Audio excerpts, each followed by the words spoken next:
What's up, everybody? This is Cassio with Planet EJOBN, and have I got a video for you. By the way, hit the subscribe button to this YouTube channel and hit the bell for notifications so that you can see every single time we drop new content and podcasts. So a lot of things have been happening over the past few weeks. Jamie Foxx has just been announced as the lead role for the new Spawn reboot film. He's been casted to play Albert Simmons. I have to say I'm actually really not at all upset about Jamie Foxx being casted as the role of Spawn. Jamie Foxx has always been a good actor. He's pretty much good at almost everything he does. I actually watched Ray in the theaters. I have to say that was probably one of the best performances I had ever seen of a person emulating another individual on screen. Jamie Foxx has been around for decades, doing comedy, making music, just kind of an all-around talented person. I'm very, very happy to see Jamie Foxx in this role of Albert Simmons. So now that we have a new Spawn movie coming up, who's gonna play Violator?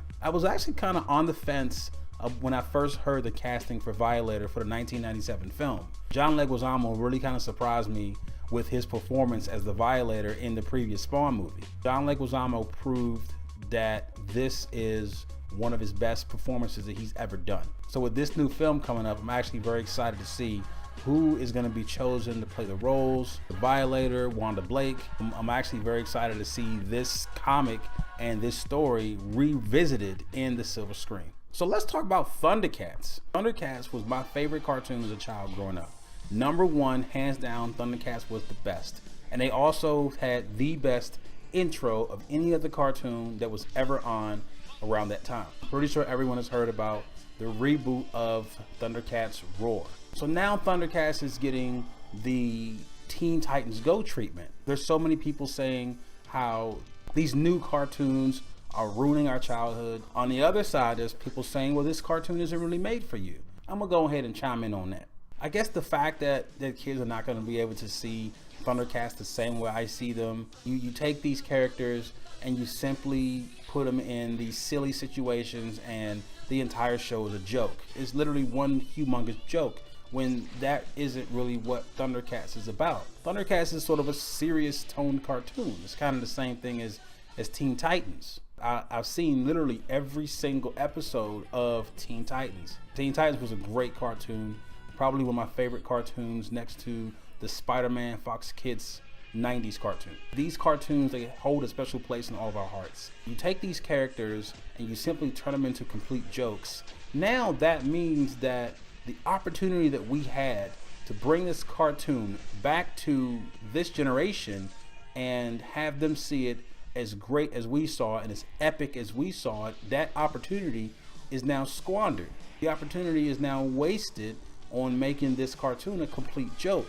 So all we want, the people who grew up watching the Thundercats, seeing these characters, Lion-O, Panthro, Tigress, Cheetara, Snarf, Wile Kit, Wile Cat, Mum-Ra, these things were epic. These things hold a very, very strong place in our hearts. Instead of taking the opportunity to bring that feeling back into fruition, we simply get a mockery of the cartoon. It's a mockery. A mockery of the series, simply making jokes and just having silly jokes throughout, the entire cartoon, and that's not what the cartoon story is about. So I kind of feel people's pain. So as we all know, Hasbro has now bought the rights to Power Rangers. Haim Saban sold the rights to Power Rangers to Hasbro, and now Power Rangers sequels have been greenlit. If you haven't seen the first Power Rangers movie, it's actually an interesting take on the series. It really isn't that bad of a film, though there is some instances where it could absolutely be better. If you haven't seen Power Rangers, the film is actually on Hulu Plus right now. So I guess I'm very curious as to what we're going to see in a film sequel of the Power Rangers. Out of the entire film, I really love the character design of Rita Repulsa. I would love to see more villains. Scorpina is a villain they seem to kind of skip over. One minute she's there, next minute she's not there. Scorpina is my favorite villain from Power Rangers. So maybe the sequel of Power Rangers 2, maybe it'll bring Scorpina into play. So I'm sure by now everyone has seen Deadpool 2. Deadpool 2 came out last month. Some folks like it, some folks don't. I'm gonna give you my opinion on it. Loved Deadpool 2. I love Deadpool 2. It gave Wade Wilson an emotional drive. Wade Wilson suffers a loss. We feel emotion in him. To see that from Deadpool, I thought to see that from Deadpool was something that we needed to see from this character. And the cameos were great. Really good job keeping a well-kept secret of a large character, a very well-known character, being in this film. It was very good to see this character reimagined, because we've seen this character before, but we have not seen a character like this on screen. So it was very good to see the character reimagined on the screen and see him play out with the rest of the cast. Domino. Domino's a character that I've been aware of for decades. Never seen Domino in action on screen, but I've always known Domino as a character who existed. So Domino is the breakout character in Deadpool 2, played by Zazie Beetz. Zazie Beetz is also in Atlanta, the television series directed by Donald Glover. Seeing all of these personalities on screen, Deadpool 2, in my opinion, was phenomenal. I thought it was a great movie. I thought it was better than part 1. Reason being is that we have everything from part 1. We also have a team dynamic. Now we have all these other characters in. We have Domino, Vanisher, Peter, Cable. There's so many characters that come in. They make this film so good. It's basically an ensemble cast. The thing is that Deadpool 2, it didn't drop the ball. A lot of films, when they get sequels, they seem to drop the ball.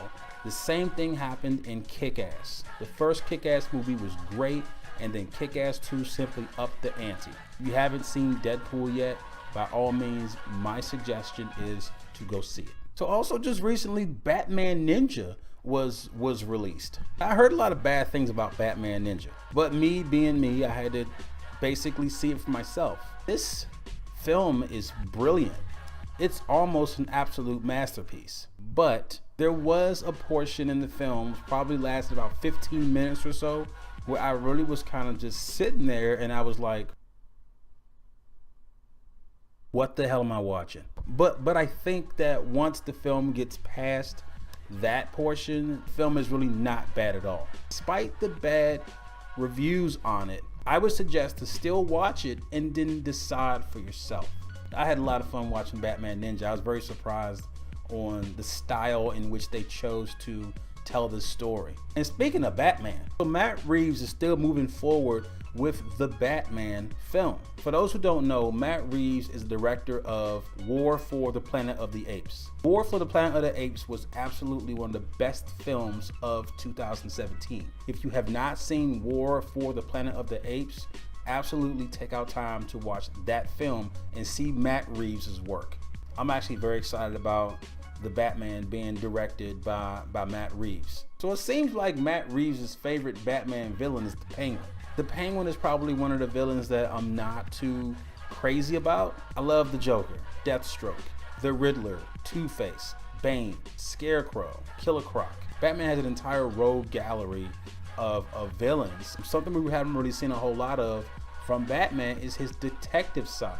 Me personally, I love film noir. If the new Batman film is going to be shot as a noir film, I'm completely on board. Very happy that Matt Reeves is on this project. So if you guys have seen, or if you guys have watched The Punisher on Netflix, the villain has also been revealed for season 2, Jigsaw. Netflix is kind of killing it with these, with all these Marvel series. Jessica Jones was a great series. Daredevil was fantastic. Luke Cage, Iron Fist, Defenders, and now Cloak and Dagger. So Cloak and Dagger is actually supposed to be released on Netflix on June 7th. Thing is that I almost forgot about it myself. I'm personally not really sure how I feel about Cloak and Dagger. I'm just very much used to them being a little older. Cloak and Dagger was actually a big part of Civil War, the Civil War conflict in the comic books, but we haven't been able to actually see Cloak and Dagger yet, on the screen. So here we are with the first iteration of Cloak and Dagger on television. They're in their teenage years, I believe, and they're in high school, if I'm not mistaken. It's a story about them basically discovering each other and finding out their powers and everything like that. So I'm very interested to see how the story of Cloak and Dagger is going to unfold. I'm very excited for The Batman, directed by Matt Reeves, The Punisher. I'm really excited to see Jamie Foxx as Spawn. There's a lot of good things happening, and I'm really happy to be able to sit here and talk to you guys about it. That's all the time I got for today. Please stay tuned for more things from Planet EJOBN. And if you get a chance, head over and take a look at our podcasts. Share this video with your friends and tell them to subscribe as well. Thank you all for listening. Thank you all for tuning in. Subscribe to this channel and hit that bell so that you can be notified every single time we drop new content. This is Cassio with Planet EJOBN, reminding you, don't believe the hype.